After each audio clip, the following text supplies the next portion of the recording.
L'épreuve de l'arc.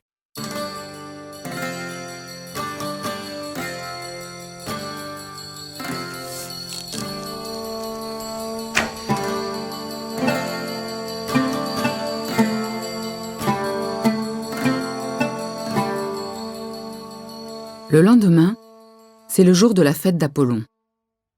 Ulysse, en s'éveillant, demande un signe favorable à Zeus qui le lui accorde. Un coup de tonnerre annonce le châtiment des coupables.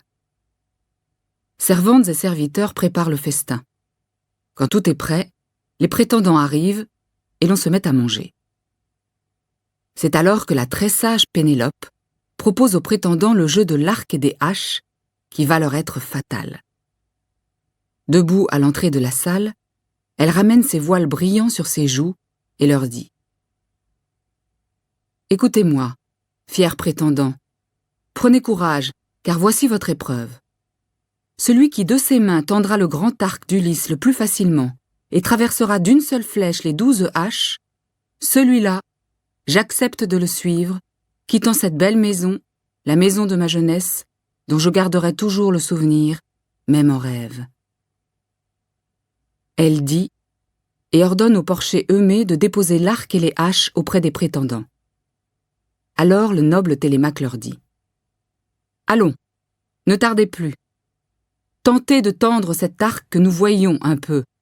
Moi aussi je vais essayer, et si j'y parviens, si d'une flèche je traverse le fer, ma mère ne quittera plus cette maison pour un autre homme, et je serai l'égal de mon père. » Sur ces mots, il rejette son manteau pourpre et détache l'épée de son épaule. Puis, il plante les haches en ligne, en tassant la terre autour d'elle. Tout le monde est stupéfait de le voir faire, car c'est la première fois. Il va se placer sur le seuil de la grande salle et tente de tendre l'arc. 3 fois, il le fait vibrer, mourant d'impatience d'y arriver. 3 fois, la force lui manque, malgré le désir qu'il en a. Peut-être y serait-il arrivé, mais Ulysse lui fait signe et contient son désir. Alors, le noble et puissant Télémaque s'écrie « Je ne serai jamais qu'un homme faible et sans force, ou bien je suis trop jeune pour me fier à mon bras. Voyons, vous qui êtes tous plus forts que moi, essayez donc cet arc et poursuivons l'épreuve. » Sur ces mots, il pose l'arc sur le sol et se rassoit sur le siège qu'il vient de quitter. Alors, Antinoos, le fils de Pythée, prend la parole. « Levez-vous, venez tous, mes amis, à la file, de gauche à droite, en commençant du côté où l'on nous verse à boire. » Léodès se lève le premier. C'est le devin. Il est le seul à détester et à blâmer les excès des prétendants. Il se place sur le seuil et tente de tendre l'arc, mais ses efforts restent vains. Il ne fait qu'abîmer ses petites mains blanches. « Compagnon, je n'y arriverai pas, qu'un autre le prenne. Je pressens que plus d'un seigneur va perdre ici et le souffle et la vie à essayer cet arc. » Antinoos l'interpelle avec violence. « Léodès, tu me mets en colère. Ainsi cet arc ferait perdre et le souffle et la vie parce que tu as échoué? Ta mère ne t'a pas mis au monde pour tirer l'arc et lancer des flèches, mais d'autres prétendants vont y arriver. » Puis, s'adressant au chevrier Mélantios, il ajoute « Allume un feu dans la salle et apporte un grand morceau de cire pour chauffer et graisser la corde. » Il dit, et Mélantios s'exécute. Malgré cela, les prétendants n'arrivent pas à tendre l'arc. Ils sont loin d'avoir assez de force. Bientôt, ne restent plus qu'Antinoos et Eurymaque, les chefs des prétendants les plus valeureux. Eurymaque retourne l'arc entre ses mains, le chauffant à la lueur du feu, mais rien n'y fait. Furieux, il s'écrie « Misère pour moi et pour les autres. Ce n'est pas tant ce mariage que je regrette, c'est de voir à quel point nous sommes loin d'égaler Ulysse. Nous voilà à jamais couverts de honte. » Ulysse, prenant le bouvier et le porcher Eumée à l'écart, se fait reconnaître grâce à sa cicatrice. Il les conjure de se taire, leur promet une femme et des biens, et leur confie son plan. Ayant sa ruse en tête, l'ingénieux Ulysse dit au prétendant. « Écoutez-moi, prétendant de la noble reine. Donnez-moi cet arc poli pour que je teste la vigueur de mes bras et que je voie si j'ai gardé la force que j'avais jadis. » Furieux, et redoutant de le voir réussir, Antinoos le prend à partie. « Misérable étranger, tu as perdu la tête. Cela ne te suffit pas de manger tranquillement avec nous, d'avoir ta part et d'écouter nos propos? Bois et ne cherche pas à rivaliser avec des plus jeunes que toi. » Antinoos, répond la sage Pénélope, il n'est ni beau ni juste d'insulter les hôtes de Télémaque, quels qu'ils soient. Quelle honte craignez-vous donc? Donnez-lui l'arc et nous verrons. Mère, intervient Télémaque, c'est moi qui ai le pouvoir de donner ou refuser cet arc à qui bon me semblera. Remonte chez toi, retourne à tes travaux. L'arc est une affaire d'homme. Je suis le maître de ces lieux. Surprise, la reine regagne sa chambre, pensant aux sages paroles de son fils.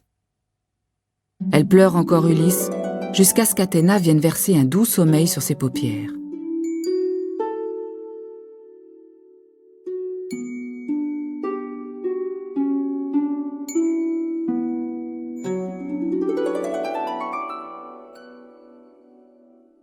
Cependant, le porcher Eumée apporte l'arc recourbé à Ulysse.